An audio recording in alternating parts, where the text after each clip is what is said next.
Okay, my paint here. That's the paint I just strained in there, and I'm using a little mini roller.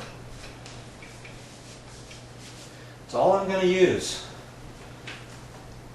And my little knee pad down here. This doesn't have any paint on, so I have to put a little bit of paint on there first. Normally I use an extension pole on here, but for this little bit, I can just do it out of here. Okay, I don't need very much paint on here. I'm just using this for primer, just over the marks on the walls and where I patched the wall. And the other important thing is why I'm using a roller, a mini roller, and not a paintbrush. It's because all the surrounding area has been painted with a roller. And so these are smooth little patch areas from the sheetrock mud, and this is actually going to give it the same little dimply look as all the surrounding area. That's the most important part that I want you to get from here.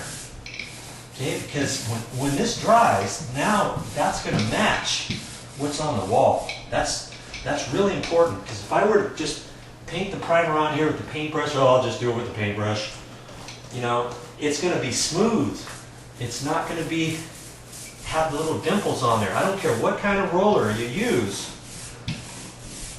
you're never going to get one that's perfectly smooth where you don't see anything.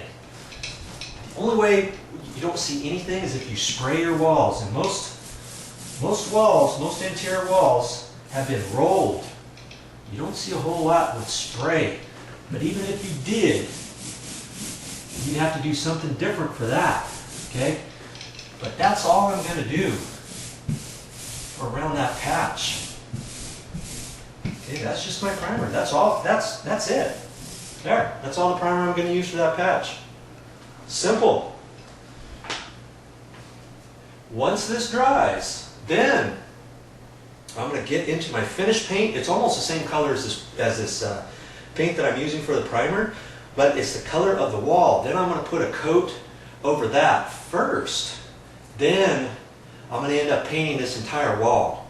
But before I paint the entire wall, I have to put one coat of finish paint over this area first before I paint the entire wall. Because if I don't, I'll have a tendency of seeing this patch area, because you only have one coat of finish right here, and everywhere beyond the patch area will have two coats of finished paint. One of the existing paint that's on the wall, and then a new paint coat that I'm going to be putting on. So got to do your patches right, okay? Let's do another patch.